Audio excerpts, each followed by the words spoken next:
I have the pleasure of interviewing Professor Tobias Banaszewski, and let me introduce Professor Banaszewski to you. He's the medical director of the Department of Child and Adolescent Psychiatry at the Central Institute of Mental Health in Germany. As well, he's the chair of Child and Adolescent Psychiatry in the medical faculty of Mannheim in the University of Heidelberg. Finally, Professor Banaszewski holds the chair for the European Network of Hyperkinetic Disorders. He is really one of the main players in the field of ADHD, a real specialist from which we are going to learn a lot, both through his experience in research as well as his clinical experience. In this video, I have the honor to talk with Professor Tobias Banaszewski about the topic of addictions in ADHD. Hi, Tobias. Hi, Martin. Thanks so much for lending some of your time to this very important topic of addictions in ADHD. So there are a number of different domains that can be of concern here. Can you take us through the different domains that relate addictions to ADHD? Yeah, thanks for this question. We need to, addictions can be quite different. They depend upon the compound of addiction. So you can have a nicotine addiction, being a smoker. You can have a heroin addiction. You can be addicted to social media. So addiction is really a broad term. And we can talk about issues related to stimulus.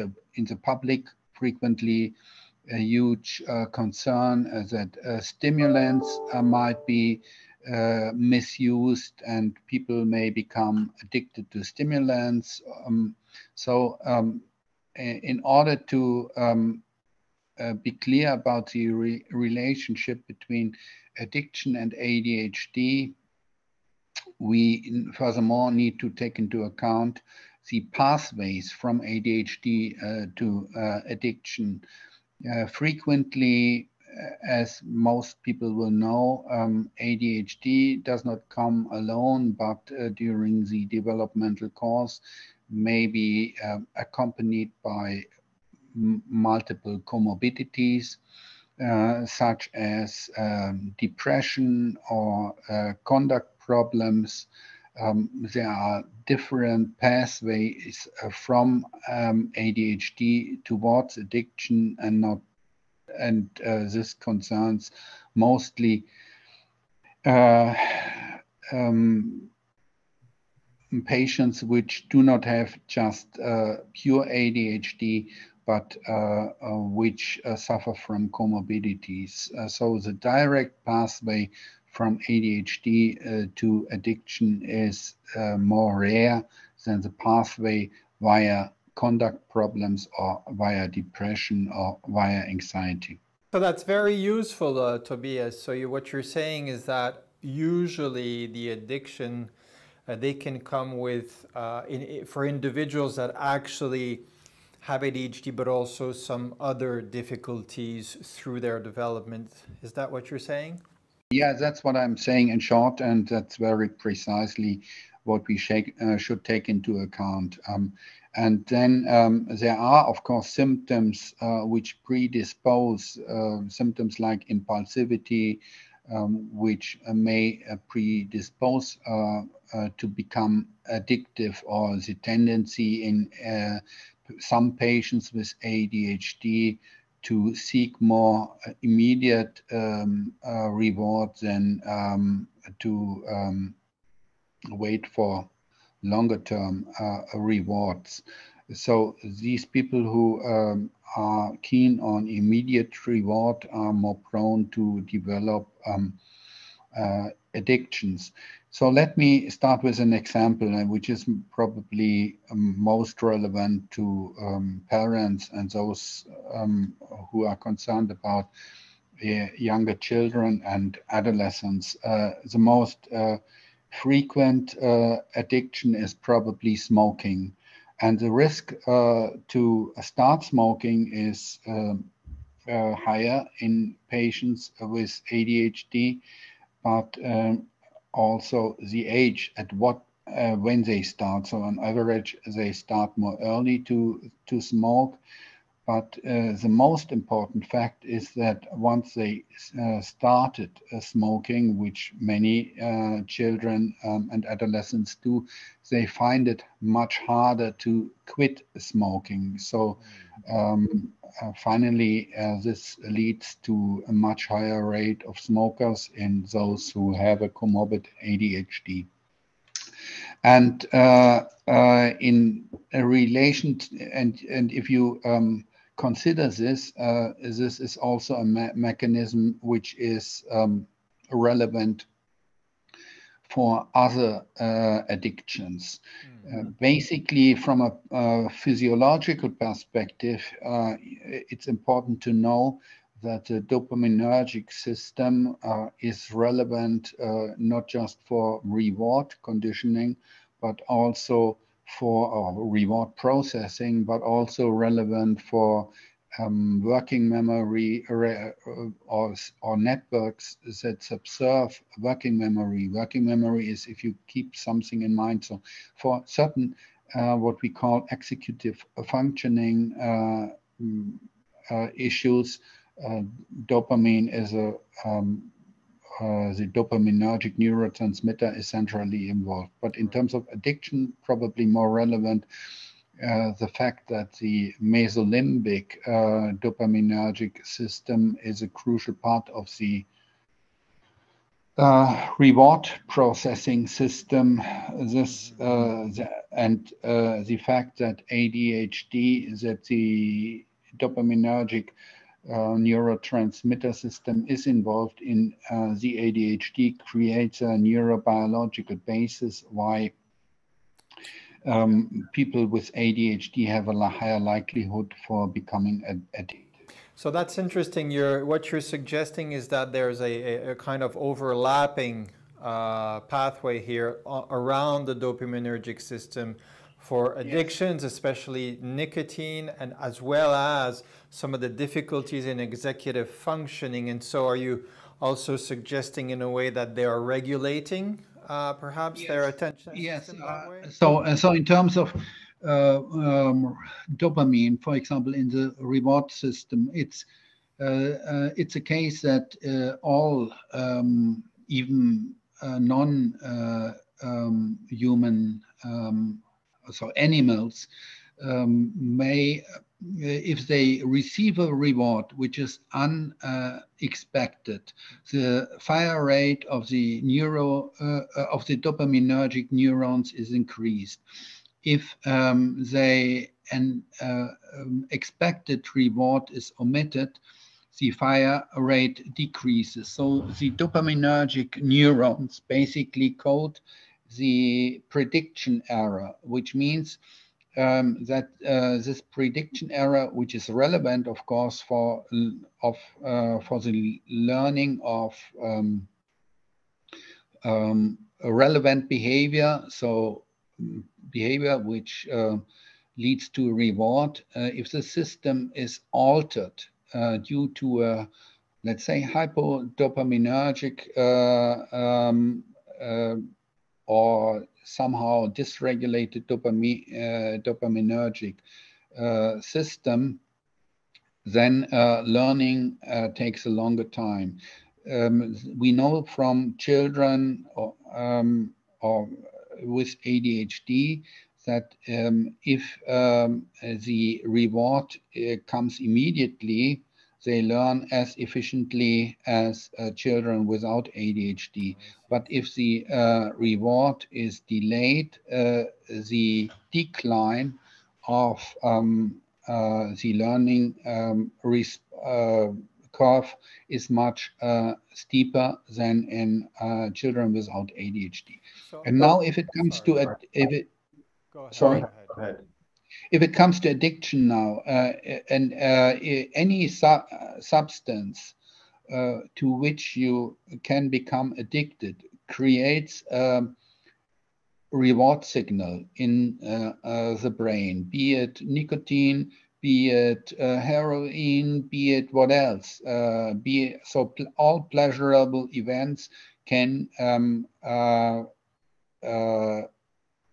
increase the dopaminergic response and probably also some other neurotransmitter systems in the brain. But if you do this via pharmacological agents, which are basically non-physiological, then of course the rewarding the pleasure by natural rewards are less felt. So basically, the substances of misuse kind of capture the reward system and alter the reward system, which is then a reason why it's hard to overcome these effects.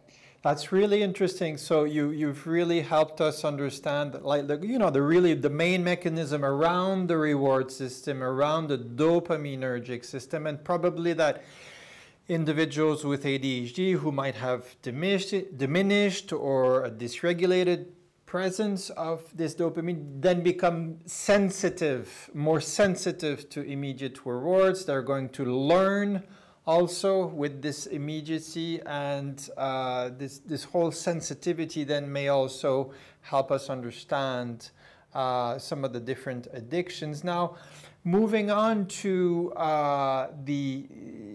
your clinical experience, if you had any advice regarding perhaps protective factors or behaviors that may help with addictive problems, what would you say to your clients or your patients? Yeah, first of all, it depends a little bit on what compound we are talking about. Mm-hmm. All of us know how, or not all of us, but smokers will know how difficult it is to not just become abstinent, but then stay off nicotine, and relapses are frequent. So if people develop an alcohol dependency, they will also suffer from a lot of somatic complications the longer alcohol dependency lasts, and weaken their own abilities to get rid of alcohol.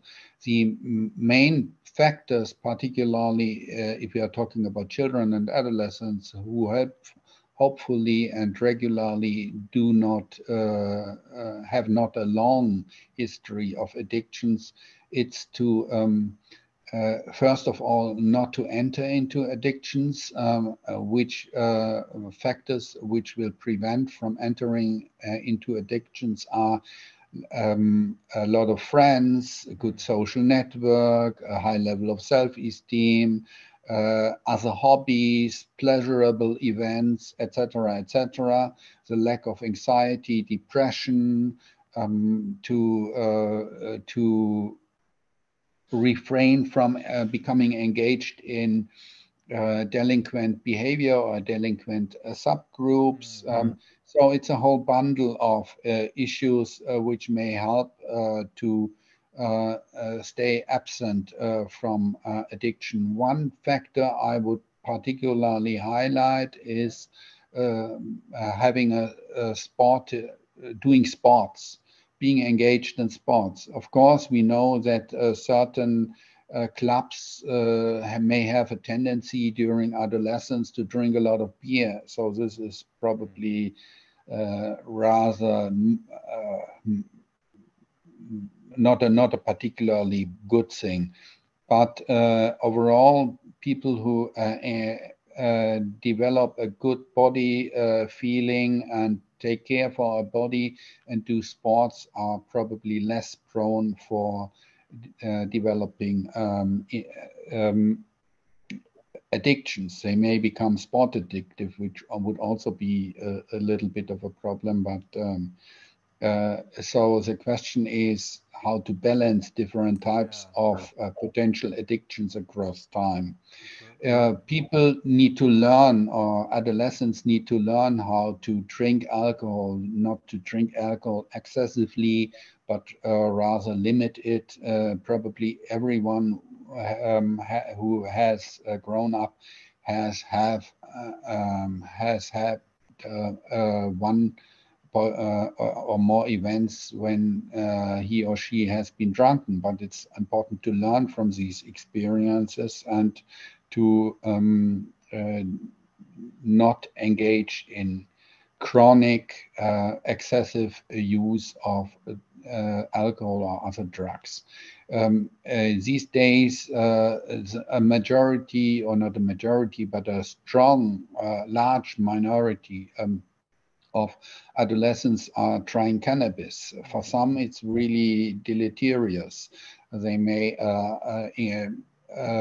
suffer from psychosis under chronic use, but not all will become dependent.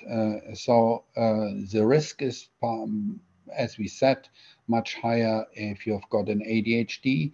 And what can prevent, besides sports, the development or lower the risk of developing an addiction to the risk that people without ADHD have, is stimulant treatment. By stimulant treatment, stimulant treatment is protective against the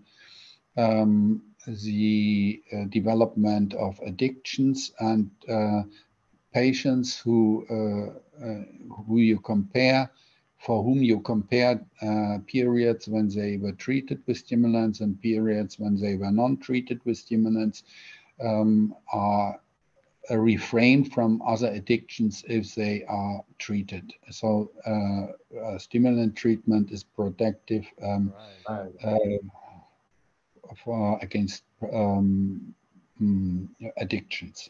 Wow, that's really interesting. You've really taken us over the different things that you consider as a clinician. First of all, the length and the type of substance or behavior that is involved in addictions, but also then for younger individuals, a variety of targets that can help mitigate the risk, notably involvement in social relationships, sports, treating the anxiety, the depression, and then finishing off with actually some research showing that stimulant medication is actually protective of engaging in such